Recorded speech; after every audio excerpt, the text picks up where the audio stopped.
Bismillahirrahmanirrahim. Assalamualaikum warahmatullahi wabarakatuh.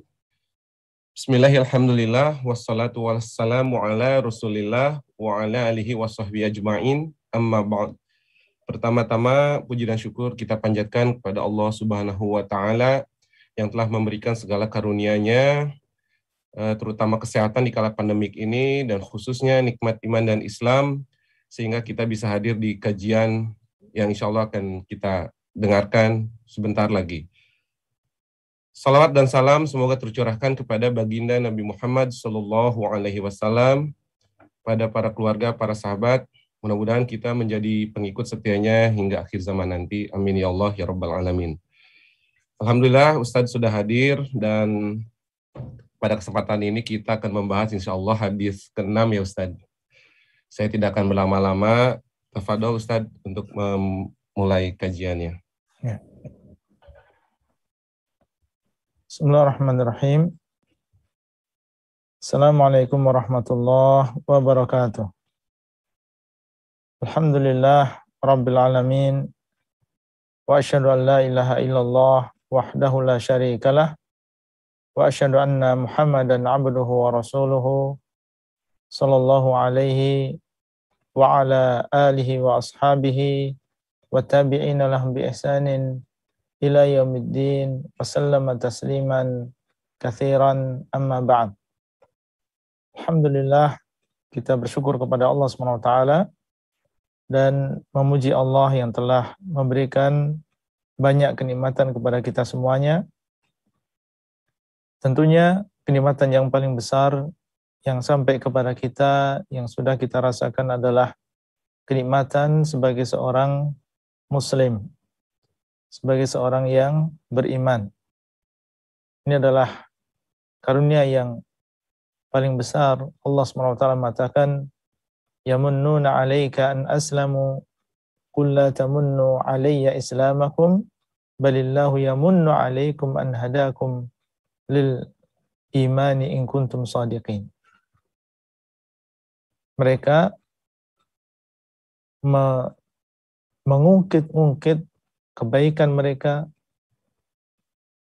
kepadamu. Maksudnya adalah keislaman mereka, mengungkit-ungkit keislaman mereka kepada Nabi SAW.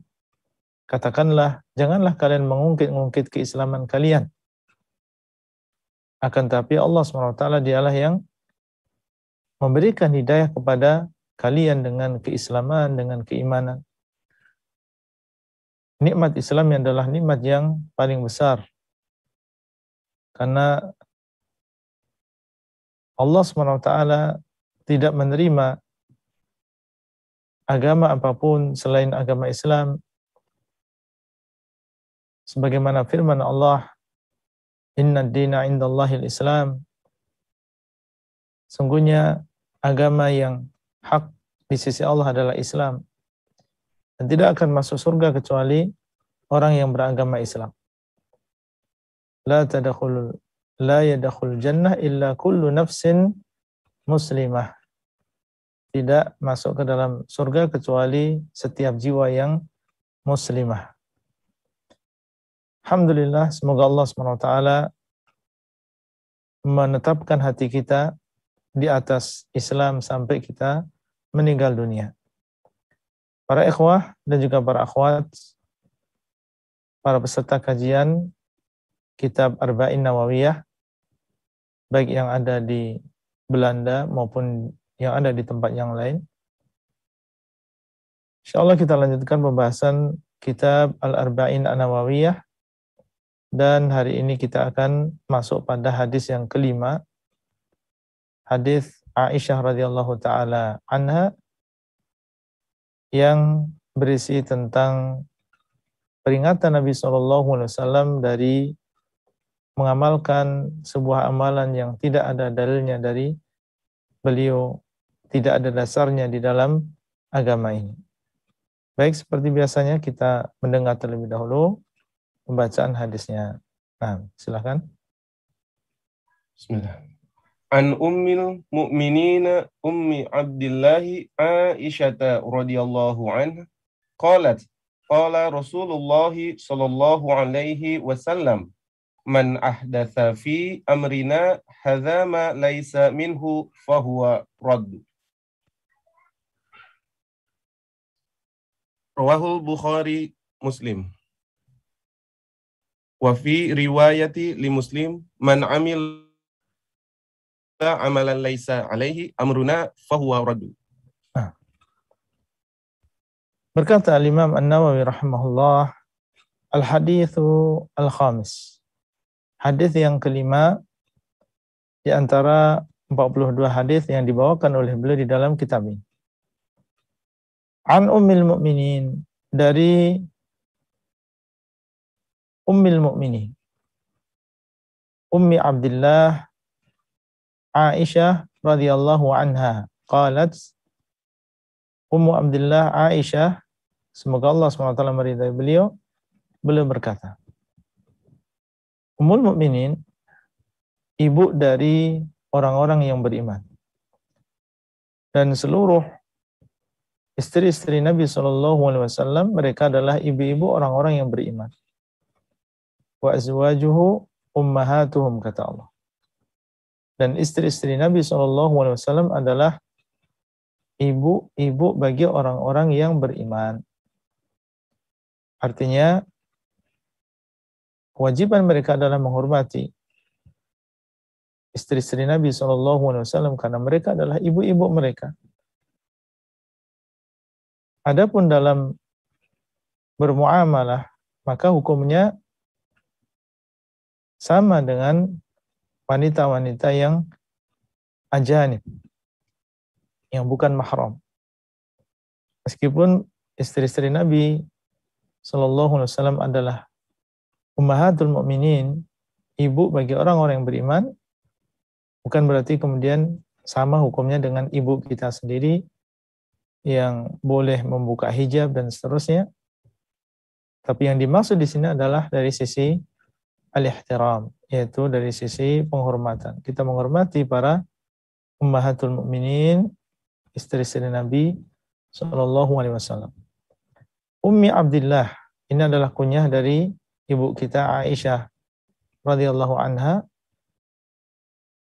dan ada yang mengatakan bahwasanya ini adalah termasuk kunyah, ya kunyah, tetapi sang pemilik kunyah tersebut bukan berarti dia memiliki anak yang namanya Abdullah. Jadi terkadang kunyah diambil dari satu sebab, ya, bukan harus dari nama anaknya.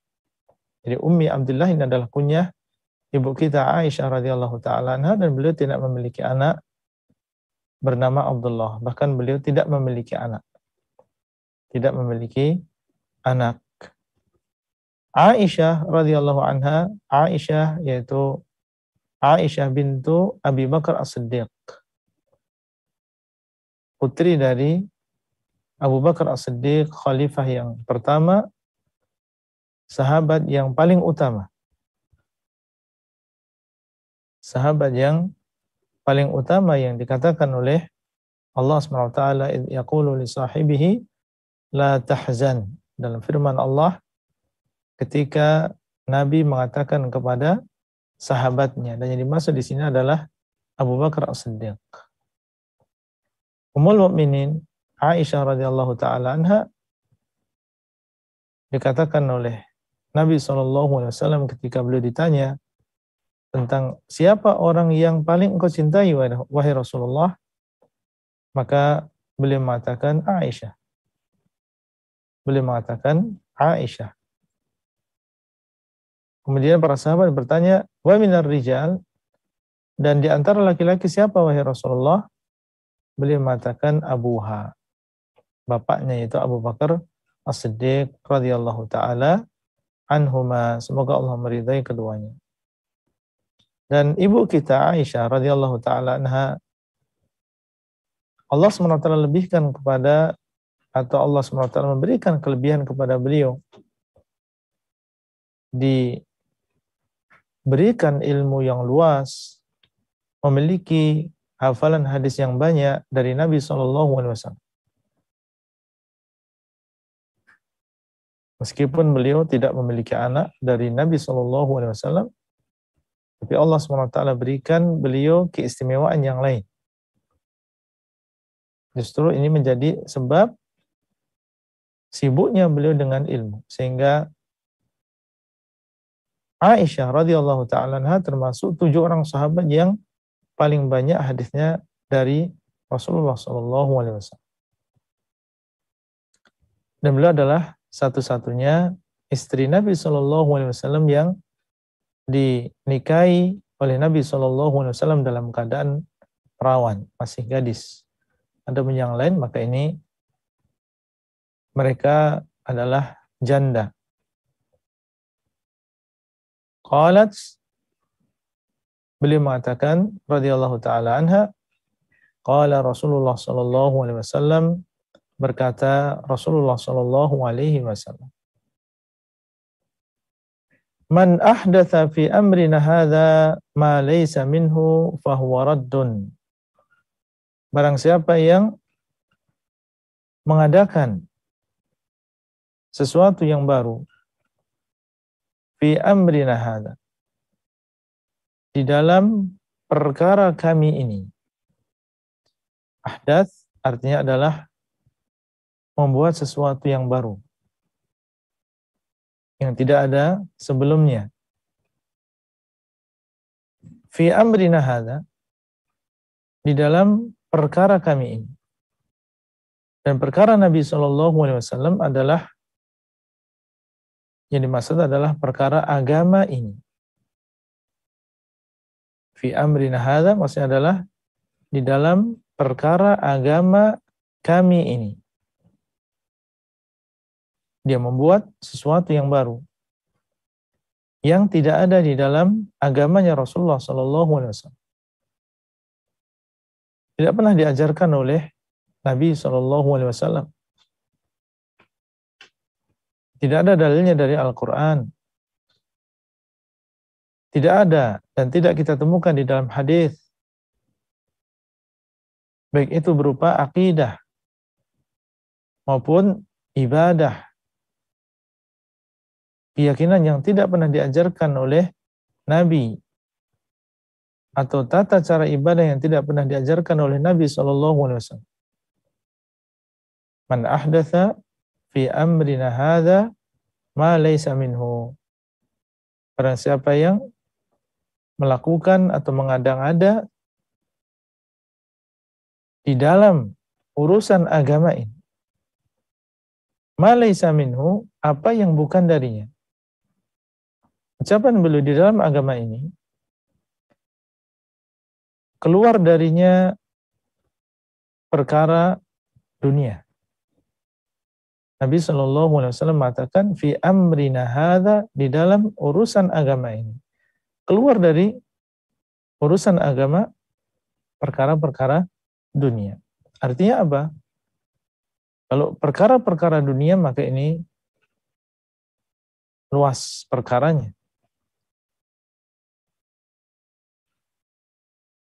Ya, luas perkaranya.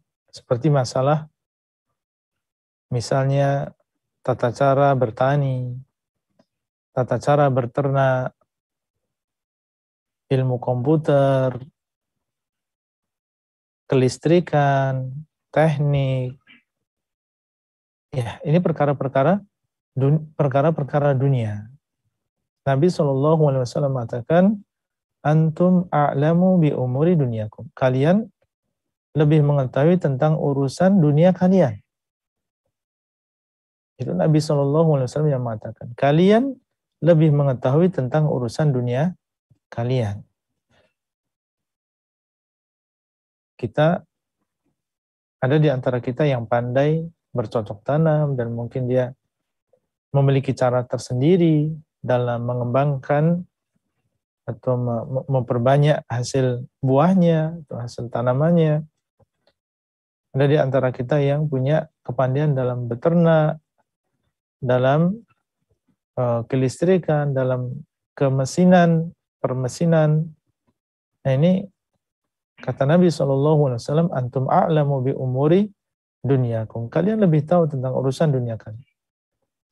Sehingga jangan dibicarakan di sini, loh berarti kita nggak boleh memakai mobil, kita nggak boleh memakai alat-alat listrik.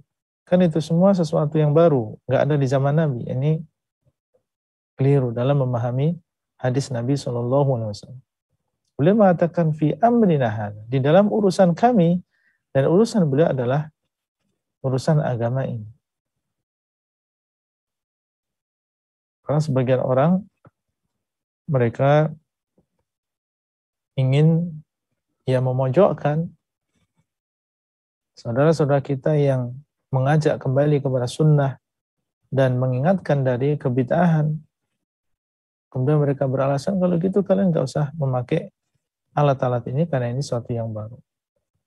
Tidak ada di zaman Nabi SAW. Bukan itu yang kita maksud. Yang kita maksud adalah sesuatu yang baru yang ada di dalam agama, yang tidak diajarkan oleh Nabi, yang berkaitan dengan agama. Fahuwa raddun, maka amalan tersebut tertolak. Maka amalan tersebut tertolak. Ditolak oleh Allah SWT. Raddun artinya adalah mardudun. Amalan tersebut tertolak, tidak diterima oleh Allah. Allah SWT mengutus Rasulnya SAW kepada manusia, tentunya sebagai seorang utusan, beliau SAW memiliki misi, memiliki tugas, yaitu menyampaikan apa yang beliau terima dari Allah. Nah, di antara yang beliau bawa dari Allah SWT adalah tentang tata cara beribadah kepada Allah. Ini yang dibawa oleh Nabi SAW. Allah telah memerintahkan manusia untuk beribadah kepadanya. Ya ayuhan nas, u'budu rabbakum. Wahai manusia, hendaklah kalian beribadah kepada Rabb kalian. Dan Allah mengatakan, wa ma khalaqatul jinna wal insa illa liya'budun. Tidaklah aku ciptakan jin dan manusia kecuali untuk beribadah kepadaku. Perintah dari Allah untuk beribadah. Bagaimana tata cara ibadahnya? Tidak Allah serahkan kepada masing-masing dari manusia dan jin. Allah utus Nabi kita Muhammad SAW, disampaikan kepada beliau tentang tata cara ibadah tersebut untuk disampaikan kepada manusia. Untuk disampaikan kepada manusia. Ini ibadah yang diinginkan oleh Allah. Nah, kewajiban manusia setelah itu adalah at-taslim, yaitu menyerahkan diri mereka tunduk terhadap syariat Allah yang dibawa oleh Nabi kita Muhammad SAW. Kalau ada di antara kita yang mengikuti hawa nafsu dengan akalan dia sendiri, membuat tata cara ibadah sendiri, dan menganggap itu adalah sesuatu yang baik, sementara tidak diambil tata cara ibadah tersebut dari Rasul yang telah diutus, maka Allah SWT tidak akan menerima ibadah tersebut. Apa gunanya diutus Rasulullah SAW yang datang dengan membawa tata cara ibadah, kemudian kita memilih dan membuat tata cara ibadah sendiri. Wa raddun, Allah SWT tidak menerima yang demikian. Apapun alasannya. Meskipun itu adalah ibadah yang mungkin dilakukan oleh orang banyak, atau sudah terjadi secara turun-temurun, atau ibadah yang sudah dikeluarkan uang yang tidak sedikit di dalamnya. Kalau dia adalah ibadah yang tidak diajarkan oleh Nabi SAW, maka itu adalah ibadah yang mardudah, ibadah yang ditolak dan tidak diterima oleh Allah SWT. Tidak diterima artinya tidak bisa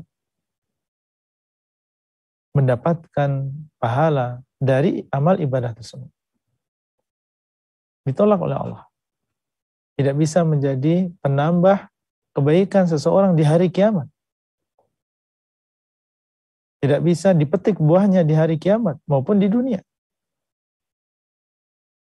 Itu makna fahuwa raddun. Amalan tersebut ditolak oleh Allah SWT.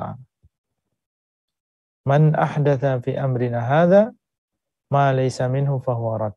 Barang siapa yang mengada-ngada sesuatu yang baru yang tidak ada di dalam agama kami, dalam urusan kami yang bukan darinya, maka amalan tersebut tertolak. Di sini menunjukkan tentang diharamkannya membuat sesuatu yang baru di dalam agama Islam. Atau dengan kata lain, dilarang melakukan atau membuat bid'ah di dalam agama. Rawahul Bukhari wa Muslim, hadis ini diriwayatkan oleh Bukhari dan juga Muslim. Wa fi riwayatin li Muslimin, dan di dalam sebuah riwayat yang ada di dalam Sahih Muslim, karena di sana ada beberapa riwayat. Satu di antara riwayat-riwayat tersebut bunyi hadisnya demikian. Man amila amalan laisa alaihi amruna fahuwa raddun. Barang siapa yang mengamalkan sebuah amalan laisa alaihi amruna, tidak ada di atasnya urusan kami. Itu tidak ada petunjuknya di dalam agama kami. Barang siapa yang mengamalkan sebuah amalan, amalan apa saja? Ya, amalan apa saja? Yang kecil maupun yang besar,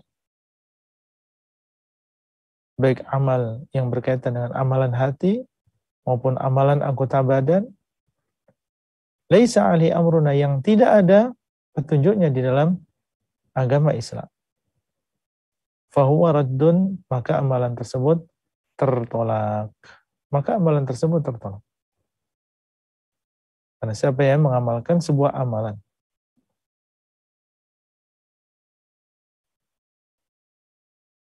amalan tersebut tertolak. Dan hadis ini atau riwayat ini didatangkan oleh Al-Imam An-Nawawi rahimahullah, ingin menjelaskan kepada kita bahwasanya orang yang mengamalkan sebuah amalan yang tidak diajarkan oleh Nabi SAW, demikian pula tertolak amalan tersebut. Apa bedanya dengan yang pertama? Kalau yang pertama tadi, man ahdatha, barang siapa yang membuat sesuatu yang baru. Jadi dia yang mengada-ngadakan. Dia yang membuat. Dia memang tokoh yang membuat bid'ah tersebut. Baik, bagaimana dengan orang yang hanya sekedar mengikuti saja? Dia bukan yang membuat. Dia bukan yang membuat, tapi dia hanya sekedar mengikuti orang lain. Apakah juga tertolak amalannya? Jawabannya iya. Meskipun dia hanya ikut-ikutan saja. Dia bukan orang yang membuat bid'ah tersebut, tapi dia mengamalkan amalan yang tidak diajarkan oleh Nabi SAW. Man amila amalan laisa alaihi amruna fahuwa raddun. Barang siapa yang mengamalkan sebuah amalan yang tidak ada di atasnya urusan kami, maka amalan tersebut tertolak. Ini menunjukkan tentang pentingnya kita mempelajari sunnah Nabi SAW di dalam beribadah. Para ulama menjelaskan bahwasanya hadis ini adalah dasar kewajiban untuk memperbaiki zahir kita. Zahir kita harus diperbaiki, harus sesuai dengan sunnah Nabi SAW. Adapun hadis innamal a'malu binniyat yang kita pelajari pada hadis yang pertama, maka itu adalah dasar untuk memperbaiki batin kita. Islam memperhatikan dua hal ini. amalan yang zahir maupun amalan yang batin. Yang ada di dalam hati ini harus ikhlas karena Allah. Dan zahir kita ini harus sesuai dengan sunnah Rasulullah SAW. Menunjukkan bahwasanya beramal soleh bukan hanya ikhlas saja yang dibutuhkan. Bukan hanya niat yang tulus saja yang dibutuhkan. Tapi juga harus sesuai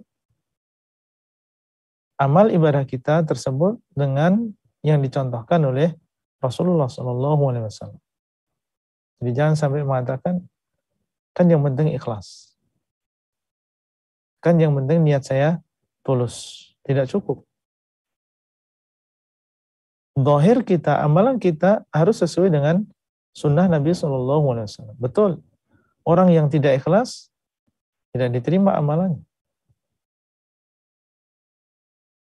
Kita katakan, demikian pula orang yang meskipun dia ikhlas, kalau tidak sesuai dengan sunnah Nabi SAW, maka tidak akan diterima juga.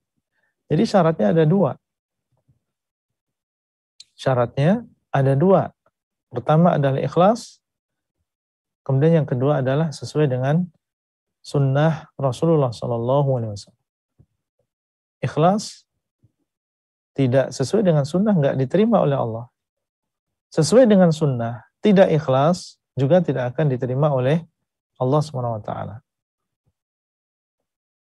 Fudail bin Iyad, beliau pernah ditanya oleh para muridnya ketika beliau menafsirkan firman Allah, alladzi khalaqal mauta wal hayata liyabluwakum ayyukum ahsanu amala. Yang telah menciptakan kematian dan juga kehidupan untuk menguji kalian siapa di antara kalian yang paling baik amalannya. Beliau ditanya, ma ahsanuhu, apa amalan yang paling baik? Maka beliau mengatakan, akhlasuhu wa aswabuhu. Amalan yang paling baik adalah amalan yang paling ikhlas dan amalan yang paling benar.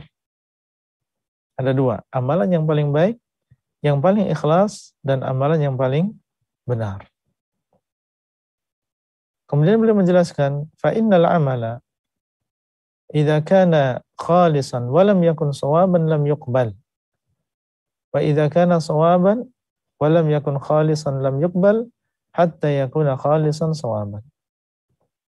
Sesungguhnya amalan apabila dia ikhlas tapi tidak sesuai dengan sunnah, tidak benar, maka tidak diterima. Dan kalau dia benar tapi tidak ikhlas, maka juga tidak diterima sampai amalan tersebut ikhlas dan benar. Wal khalisu ayyakuna lillah was-shawabu ayyakuna ala sunnah. Ikhlas kalau amalannya adalah karena Allah, mengharap pahala dari Allah, ingin masuk ke dalam surganya Allah, berniat ingin melihat wajah Allah di dalam surganya, tidak menginginkan riya dan juga sum'ah, tapi yang dia tuju adalah pahala dari Allah. Was-shawabu ayyakuna ala sunnah, dan amalan yang benar itu kalau sesuai dengan sunnah. Berarti harus ada ikhlas, harus ada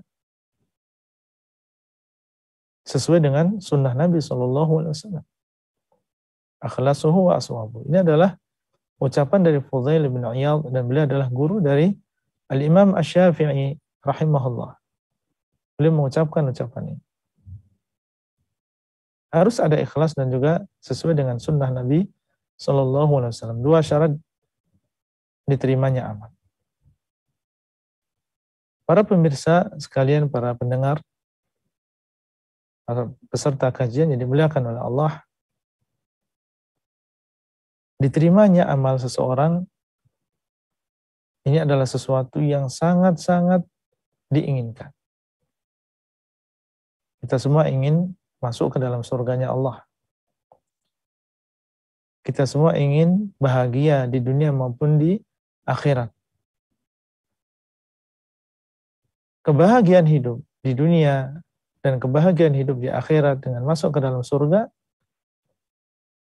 ini kalau diterima amalannya oleh Allah SWT.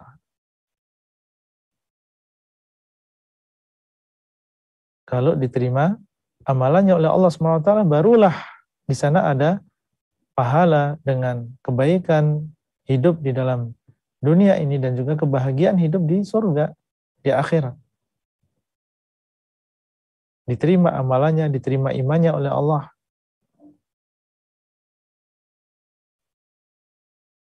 Allah SWT mengatakan, wa tilka al-jannatul lati uristumuha bima kuntum ta'malun. Dan itu adalah surga yang diwariskan kepada kalian dengan sebab apa yang kalian amalkan. Barang siapa yang beramal soleh dan dia dalam keadaan beriman, maka kami akan hidupkan dia dengan kehidupan yang baik. Beriman dan juga beramal soleh. Beriman dan amal soleh yang mana? Iman dan amal soleh yang diterima oleh Allah. Kalau tidak diterima oleh Allah, maka tidak ada buahnya, tidak ada ganjarannya.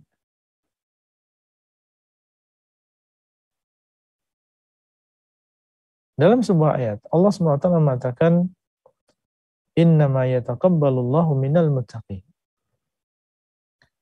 Sesungguhnya Allah SWT hanya menerima dari orang-orang yang bertakwa.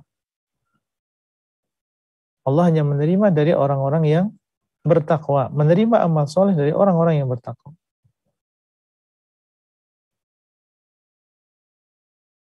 Dan dalam banyak ayat Allah SWT menyebutkan bahwa yang masuk ke dalam surga hanyalah orang-orang yang bertakwa. Allah mengatakan ketika menyebutkan tentang surga, Allah mengatakan uiddat lil muttaqin, surga tersebut disediakan untuk orang-orang yang bertakwa. Dan Allah mengatakan innalil muttaqina mafazan. Sungguhnya orang-orang yang bertakwa mereka akan mendapatkan keberuntungan. Innal muttaqina fi jannatin wa na'im. Sungguhnya orang yang bertakwa mereka akan masuk ke dalam surga dan juga kenikmatan. Allah SWT tidak menerima amalan kecuali dari orang yang bertakwa. Sehingga sebagian salaf dahulu mereka mengatakan, "Lau alimtu anna Allaha qabila minni raka'atain lakuntu as'adan nas." Seandainya aku tahu bahwasanya Allah menerima dariku 2 rakaat, seandainya aku tahu. Tapi kan kita tidak tahu. Seandainya aku tahu secara pasti bahwasanya Allah menerima dariku 2 rakaat, niscaya aku adalah orang yang paling berbahagia. Kenapa demikian? Karena Allah mengatakan dalam ayat tadi, innama yataqabbalullahu minal muttaqin. Allah hanya menerima dari orang yang bertakwa. Kalau 2 rakaat tadi diterima oleh Allah, berarti dia termasuk orang yang bertakwa. Dan kalau dia termasuk orang yang bertakwa, maka dijanjikan oleh Allah SWT dengan surganya. Nabi Ibrahim alaihissalam ketika beliau diperintahkan oleh Allah untuk meninggikan Ka'bah, kemudian beliau dan juga putra beliau Ismail berdua meninggikan Ka'bah. Setelah selesai, apa kata beliau dan apa doa beliau? Beliau mengatakan, Rabbana taqabbal minna innaka antas sami'ul alim. Wahai Rabb kami, terimalah dari kami, sesungguhnya Engkau adalah Zat yang maha mendengar lagi maha mengetahui. Rabbana taqabbal minna. Terimalah dari kami. Beliau meminta kepada Allah, berdoa kepada Allah supaya menerima amal yang beliau lakukan yang berupa meninggikan Baitullah. Nabi Muhammad SAW di antara doa yang diajarkan kepada beliau, Allahumma inni as'aluka ilman nafi'an wa rizqan thayyiban wa amalan mutaqabbalan. Ya Allah, aku meminta kepadamu ilmu yang bermanfaat dan rezeki yang baik dan amalan yang diterima. Setiap pagi beliau membaca doa ini, yaitu setelah sholat subuh. Meminta kepada Allah ilmu yang bermanfaat, rezeki yang baik, dan juga amalan yang diterima. Artinya Nabi Muhammad SAW dan sebelumnya Nabi Ibrahim alaihissalam, beliau memiliki semangat dan harapan yang besar kepada Allah untuk diterima amal ibadahnya. Karena sekali lagi, kalau diterima amal ibadahnya, maka mereka adalah termasuk orang yang bertakwa, dan kalau termasuk orang yang bertakwa, maka dijanjikan oleh Allah SWT masuk ke dalam surganya. Para salaf setelah mereka selesai bulan Ramadan, mereka berdoa kepada Allah meminta supaya diterima amal ibadah yang mereka lakukan di bulan Ramadan. Sampai berbulan-bulan mereka meminta kepada Allah. Dan apa yang kita baca ketika hari raya, ketika kita bertemu dengan saudara-saudara kita, taqabbalallahu minna wa minkum. Kita mengatakan taqabbalallahu minna wa minkum. Semoga Allah menerima amal ibadah kami dan juga kalian. Saling mendoakan satu dengan yang lain supaya diterima amal ibadahnya. Yang kita ingin sampaikan di sini, seorang muslim dan juga muslimah, hendaklah dia atau ada di dalam hatinya raghbah, keinginan yang sangat kuat supaya amalannya diterima oleh Allah SWT. Jangan sampai kita beribadah sementara lemah hati kita dan mengatakan diterima, alhamdulillah, nggak diterima, ya nggak apa-apa. Ini bukan seperti itu seorang yang menginginkan kebahagiaan dunia dan juga di akhirat. Nah, kalau kita ingin diterima amal ibadah kita, ya penuhi dua syarat tadi itu, ikhlas dan juga sesuainya ibadah kita dengan sunnah Nabi SAW. Dan bagaimana cara mewujudkan ikhlas? Bagaimana cara mewujudkan al-mutaba'ah, sesuainya ibadah kita dengan sunnah Nabi SAW? Caranya satu, yaitu menuntut ilmu agama. Dengan menuntut ilmu agama, maka ilmu yang kita dapati, yang kita dapatkan itu akan membimbing kita, memudahkan kita untuk mendapatkan keikhlasan. Sulit untuk ikhlas kalau kita tidak menuntut ilmu agama. Di situ kita akan belajar ayat, kita akan membaca hadis, kita akan mendengar ucapan para salaf, para pendahulu kita, bagaimana cara mendapatkan keikhlasan.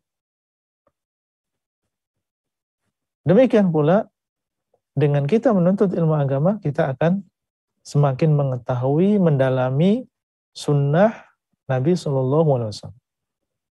Bagaimana cara beliau berwudu, bagaimana cara beliau melakukan sholat, berzikir. Dengan menuntut ilmu, maka lama-kelamaan akan banyak amalan-amalan kita yang sesuai dengan sunnah Nabi SAW. Para ikhwah dan juga para akhwat, rahimani wa rahimakumullah, perkara bid'ah, membuat perkara yang baru di dalam agama, bahayanya bukan hanya tidak diterima amal solehnya. Bukan hanya tidak diterima amal solehnya, tapi di sana ada bahaya-bahaya yang lain. Di antaranya, bahwasanya orang yang melakukan bid'ah di dalam agama, dia telah melakukan dosa. Telah melakukan dosa. Di samping amalannya tidak diterima oleh Allah, hakikatnya dia telah melakukan dosa. Melakukan kesesatan. Nabi SAW mengatakan, kullu bid'atin dhalalah, wa kullu dhalalatin finnar. Setiap bid'ah itu adalah sesat, dan setiap yang sesat itu adalah di neraka. Nanti orang yang melakukan bid'ah di dalam agama, bukan pahala yang dia dapatkan, justru dia mendapatkan dosa. Kullu bid'atin dhalalah. Setiap bid'ah itu adalah sesat. Dan setiap yang sesat maka itu berada di dalam neraka. Orang yang melakukan bid'ah, maka dia diancam dengan neraka. Dia telah melakukan dosa dan diancam dengan neraka. Kemudian juga orang yang melakukan bid'ah di dalam agama, berarti seakan-akan dia telah menganggap bahwa agama ini belum sempurna. Ini adalah tentunya anggapan yang sangat-sangat buruk. Bukankah Allah SWT mengatakan al-yawma akmaltu lakum dinakum wa atmamtu alaikum ni'mati wa raditu lakum al-islam madina. Pada hari ini aku telah sempurnakan untuk kalian agama kalian. Dan aku telah sempurnakan nikmatku untuk kalian. Dan aku telah ridai Islam sebagai agama kalian. Allah telah sempurnakan agama ini. Sempurna artinya tidak perlu ditambah-tambah lagi. Tidak perlu kita mengada-ngadakan perkara yang baru di dalam ibadah ini. Sudah sempurna, disempurnakan oleh Allah. Allah sendiri yang mengabarkan bahwasanya agama ini telah sempurna. Orang yang membuat bid'ah di dalam agama, seakan-akan dia mengatakan agama Islam ini belum sempurna sehingga perlu saya mendatangkan sesuatu yang baru supaya agama ini sempurna. Ini kan hakikatnya kalau ditelaah, diteliti kembali adalah anggapan bahwasanya agama Islam ini tidak atau belum sempurna sehingga perlu ditambah-tambah lagi. Di antara bahaya bid'ah adalah orang yang melakukan bid'ah di dalam agama seakan-akan dia menuduh Nabi SAW telah berkhianat di dalam menyampaikan risalah Allah, berkhianat di dalam menyampaikan agama Allah. Kenapa demikian? Karena seorang nabi tugasnya adalah menyampaikan risalah dari Allah SWT. Seluruhnya, tidak boleh ada yang dikurangi. Ya ayyuhar rasul balligh ma unzila ilaika min rabbik.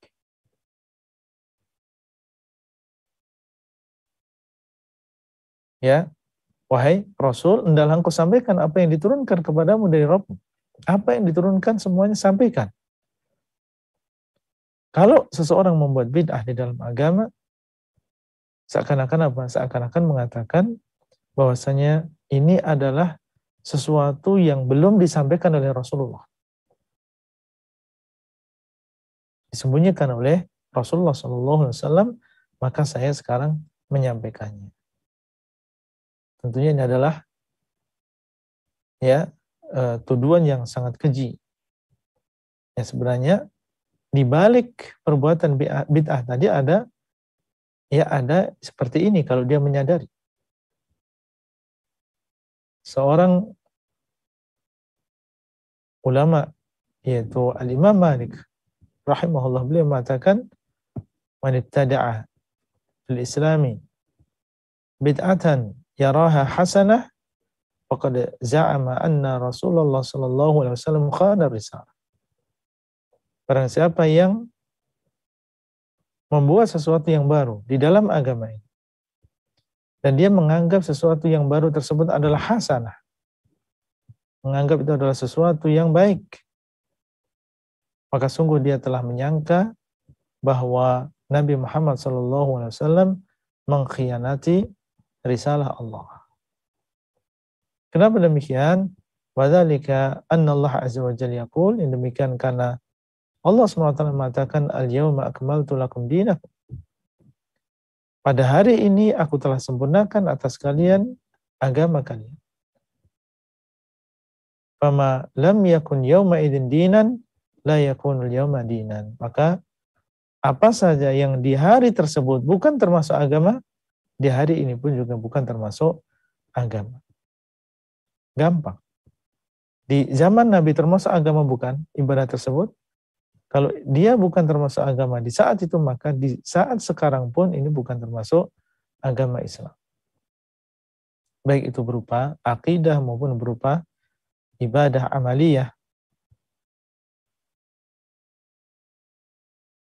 Ya, ini menunjukkan tentang berbagai bahaya yang diakibatkan oleh bid'ah ini. Dan ayat yang menunjukkan tentang tahdiran dari bid'ah, demikian pula hadis yang menunjukkan tentang peringatan dari bid'ah. Maka ini banyak. Allah SWT mengatakan, am lahum syuraka'u syara'u lahum minad dini ma lam ya'dzan bihillah. Apakah mereka memiliki sekutu-sekutu yang mensyariatkan untuk mereka apa yang tidak diizinkan oleh Allah? Apakah mereka memiliki sekutu-sekutu yang mensyariatkan untuk mereka sesuatu yang tidak diizinkan oleh Allah? Yang berhak untuk mensyariatkan hanyalah Allah.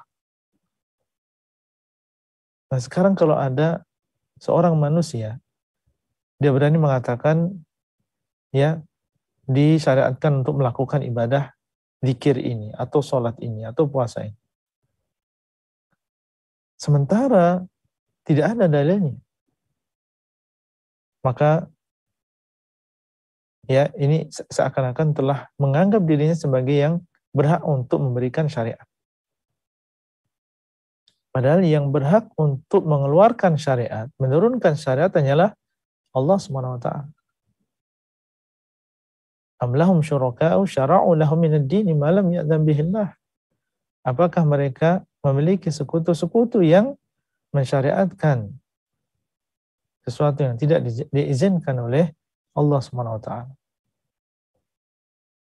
Demikian pula dalam hadis, sebagaimana dalam hadis Aisyah ini. Dan hadis yang tadi kita sebutkan, kullu bid'atin dhalalah wa kullu dhalalatin finnar. Sebelumnya Nabi mengatakan, wa iyyakum wa muhdatsatil umur. Hati-hatilah kalian dari perkara-perkara yang diada-adakan. Fa inna kulla bid'atin dhalalah, karena setiap yang bid'ah itu adalah sesat. Dan dalam sebuah ucapan Nabi mengatakan wa kullu dhalalatin finnar, dan setiap yang sesat maka itu tempatnya adalah di dalam neraka. Menunjukkan tentang dosanya bid'ah ini. Apakah di sana ada bid'ah hasanah di dalam agama Islam? Tidak ada. Nabi mengatakan kullu bid'atin dhalalah. Setiap bid'ah adalah sesat. Itu yang mengucapkan adalah Nabi. Setiap bid'ah itu adalah sesat. Tapi yang perlu dipahami di sini, bid'ah dalam arti yang tadi kita sudah sebutkan, yaitu bid'ah di dalam agama. Bid'ah di dalam agama. Suatu yang diada-adakan, yang menyerupai agama Islam, menyerupai ibadah. Padahal itu adalah suatu yang mukhtara'ah, suatu yang diada-adakan, tidak pernah diajarkan oleh Nabi SAW. Yang dimaksudkan untuk mendekatkan diri kepada Allah. Ya, kalau yang dimaksud adalah ini, maka inilah adalah bid'ah yang dilarang di dalam agama Islam. Sekali lagi, adapun sesuatu yang baru yang berkaitan dengan dunia, maka ini perkaranya luas. Selama itu tidak bertentangan dengan syariat, maka diperbolehkan. Para ikhwah dan juga para akhwat, itulah penjelasan singkat dari hadis yang kelima, hadis yang sangat agung yang diriwayatkan oleh ibu kita Aisyah radhiyallahu taala anha, yang isinya adalah kewajiban bagi kita untuk mengikuti sunnah Nabi SAW dan menghindari perbuatan bid'ah di dalam agama ini. Wallahu ta'ala a'lam. Silahkan sebelum kita tutup, mungkin di sana ada pertanyaan dari para peserta, mungkin kita batasi dengan 3 pertanyaan. Nah, Tafadhol Ustaz. Syukron Ustaz atas penjelasan dari hadis ke-5 ini. Saya akan segera bacakan pertanyaan yang dipilih dulu, mungkin karena ini banyak. Yang pertama, tadi disebutkan bahwa yang melakukan amalan bidah itu berdosa.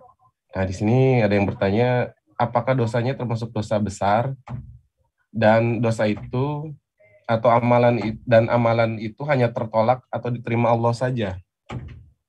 Pada Ustaz. ya. Dosa bid'ah ini adalah termasuk dosa besar. Karena Nabi mengatakan kullu bid'atin dhalalah wa kullu dhalalatin finnar. Setiap bid'ah itu adalah sesat dan setiap yang sesat itu di dalam neraka. Kaidah, kalau ada dosa yang langsung di dalam dalil disebutkan ancaman dengan neraka, maka itu adalah dosa besar. Kalau ada dosa yang disebutkan di dalam dalil ancaman dengan neraka, maka itu adalah termasuk dosa besar. Dan dosa besar ini di akhirat, apabila seseorang meninggal dunia belum dia bertobat dari dosa besar ini, maka di akhirat dia di bawah kehendak Allah.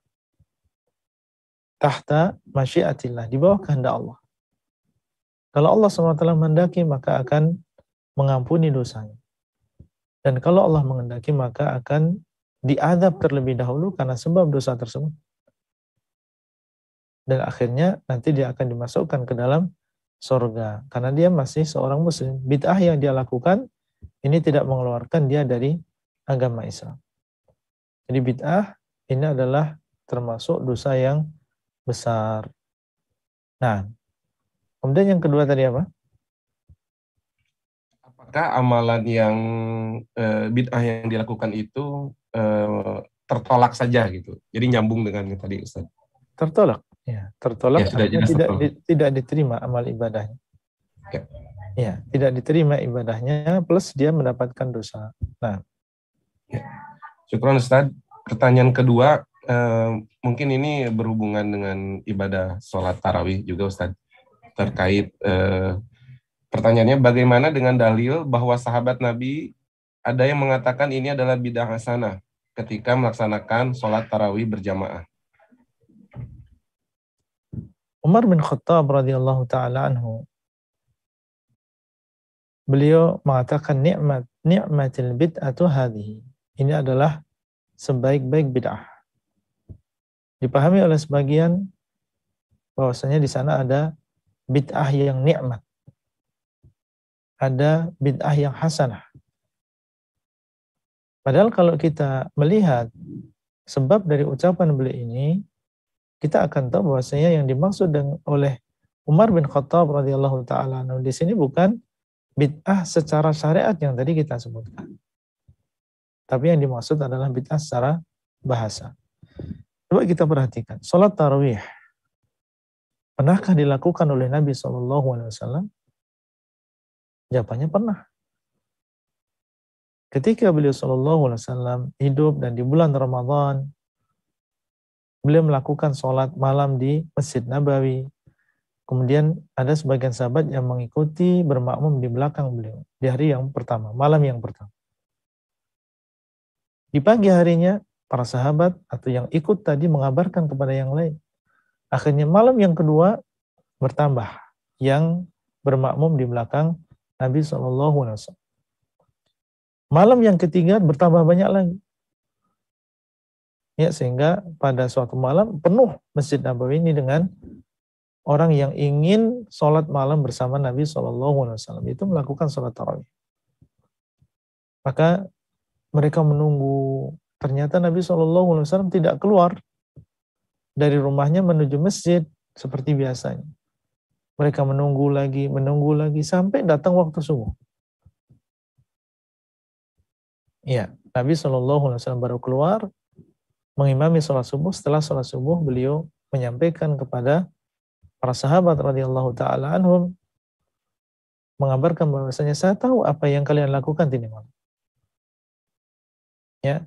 Kemudian beliau mengabarkan bahwasanya yang menghalangi beliau untuk keluar adalah beliau khawatir sholat tarawihnya akan diwajibkan untuk umat Islam.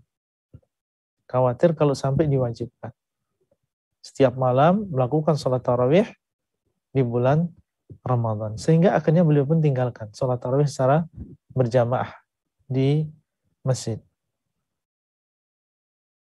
Taib. Kemudian di zaman Abu Bakar As-Siddiq, beliau menjadi khalifah selama 2 tahun.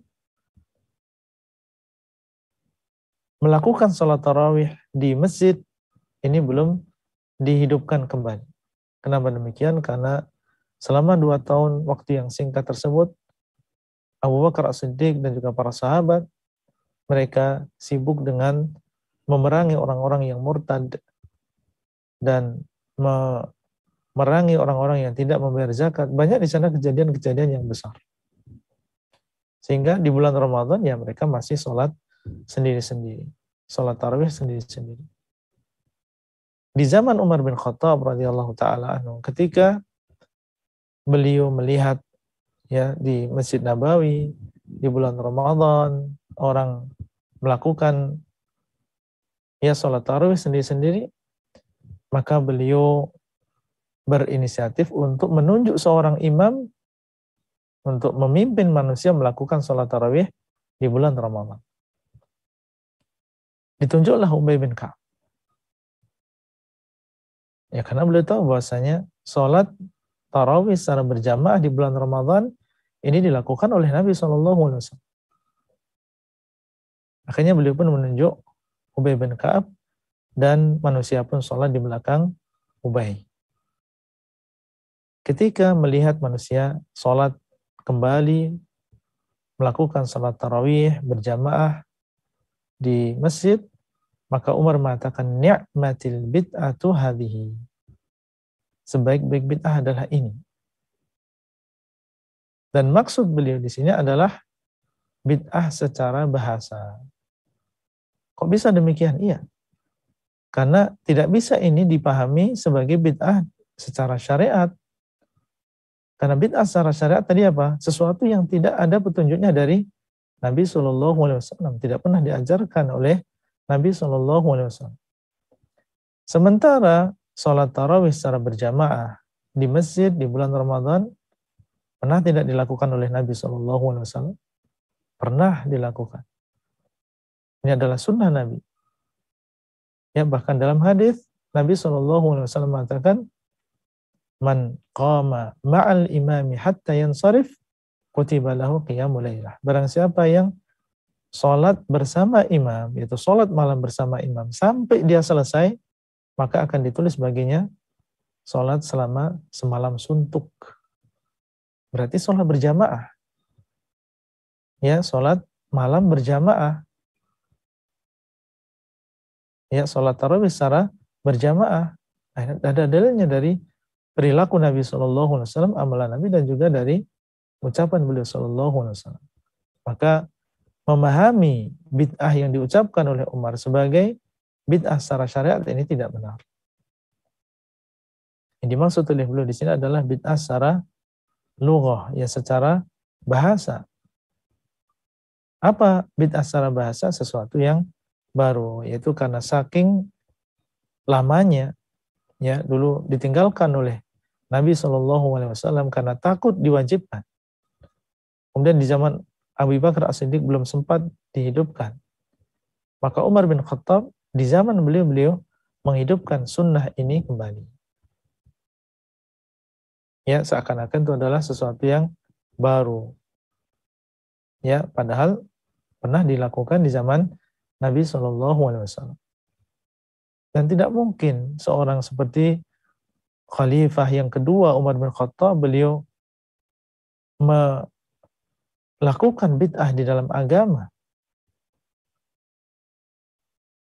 Ya, beliau adalah seorang yang sangat kuat berpegang teguh dengan sunnah Nabi SAW. Yang dikatakan oleh Nabi SAW, "Alaikum bisunnati wa sunnatil khulafa'ir rasyidin al-mahdiyyin hendaklah kalian berpegang teguh dengan sunnahku dan sunnah para khulafa'u ar-rasyidin al-mahdi. Termasuk diantaranya adalah Umar bin Khattab radhiyallahu ta'ala anhu.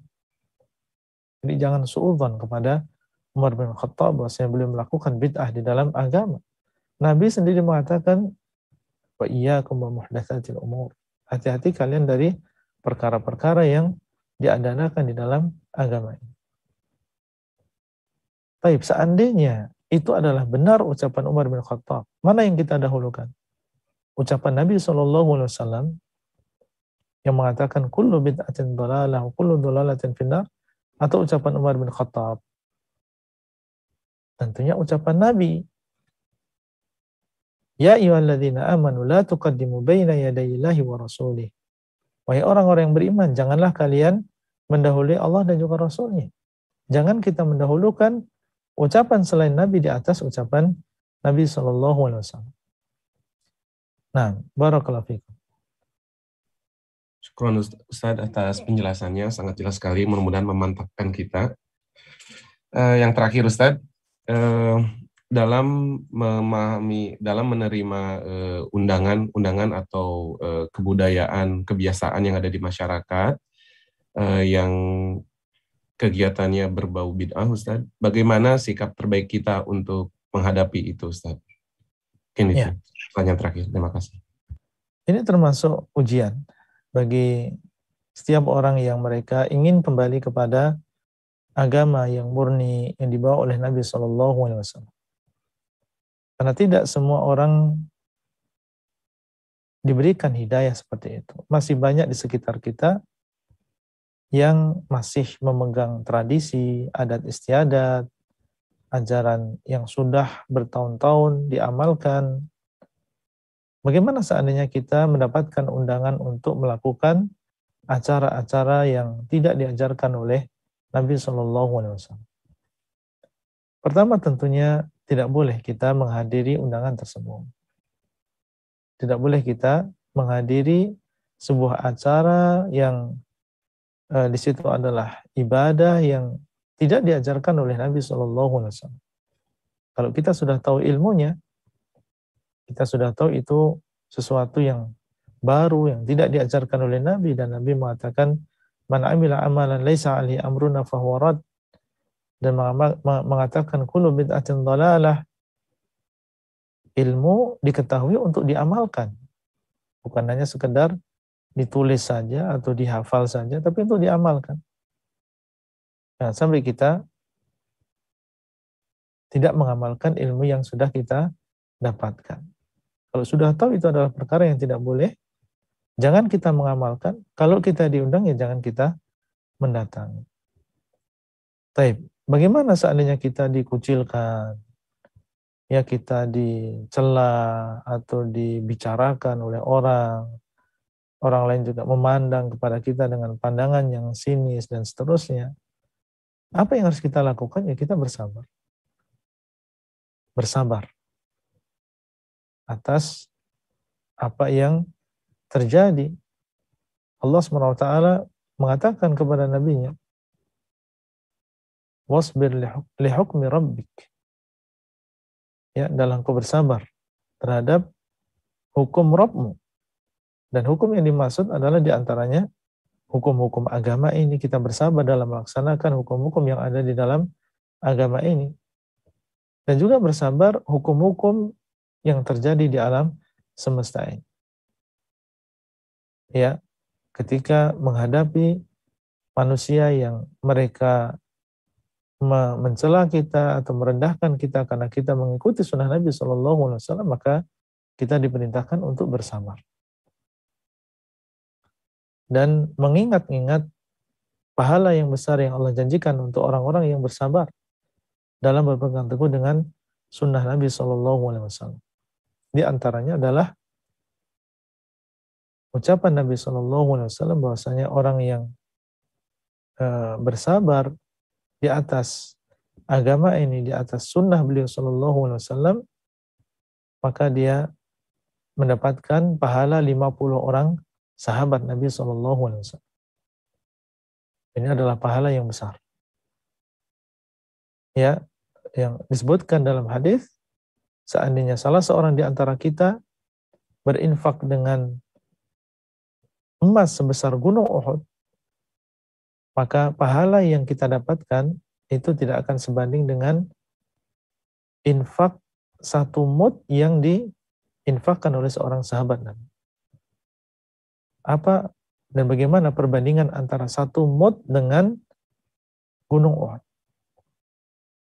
Ini menunjukkan besarnya pahala yang dimiliki oleh para sahabat atau seorang sahabat Nabi. Lalu bagaimana dengan 50 orang sahabat? Orang yang berpegang teguh dengan sunnah mendapatkan pahala 50 orang sahabat Nabi SAW. Kita bersabar. Ya, bersabar sebagaimana dahulu Nabi SAW juga bersabar dalam menyampaikan syariat Allah. Seandainya dahulu Nabi SAW tidak bersabar, tidak akan sampai agama ini kepada kita. Sebagaimana Nabi kita SAW bersabar dalam berdakwah. Dan kalau kita lihat apa yang menimpa beliau ini jauh lebih besar daripada apa yang menimpa kita. Beliau dicela, beliau ditaruh kotoran di atas badan beliau, diusir dan akan dibunuh. Ujian yang sangat berat di dalam menyampaikan agama Allah. Tapi beliau bersabar. Kita hanya terima jadi, Al-Quran sudah ada di depan kita, hadis-hadis sudah dikumpulkan, tinggal kita mengamalkan. Dan ujian yang ada yang menimpa kita kalau dibandingkan adalah sangat ringan.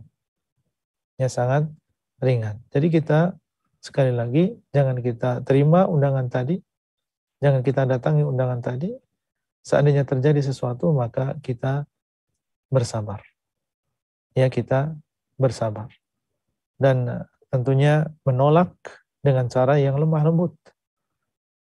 Kita katakan menolak dan tidak menerima undangan bukan berarti kita keras, bukan berarti kita kemudian tidak menjaga ucapan. Ya, kita bisa sampaikan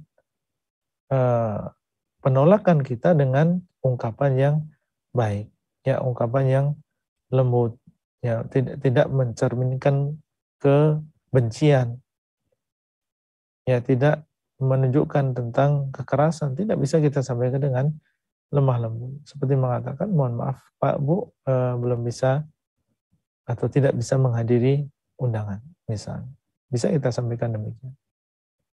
Kalau dia memaksa bertanya kenapa, ya bisa kita sampaikan alasan. Ya, sebenarnya acara seperti ini, mohon maaf, ini tidak diajarkan oleh Nabi SAW. Ya, justru ini menjadi kesempatan bagi kita untuk menyampaikan, untuk mendakwai.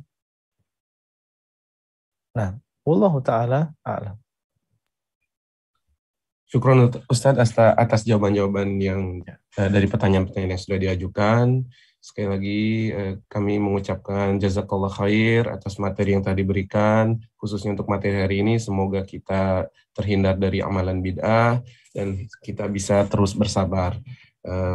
Maka saya akan tutup kajian hari ini dengan doa penutup majelis. Subhanakallahumma wa bihamdik, asyhadu an la ilaha illa anta, astaghfiruka wa atubu ilaik. Terima kasih sekali lagi Ustaz. Assalamualaikum warahmatullahi wabarakatuh. Waalaikumsalam warahmatullahi wabarakatuh.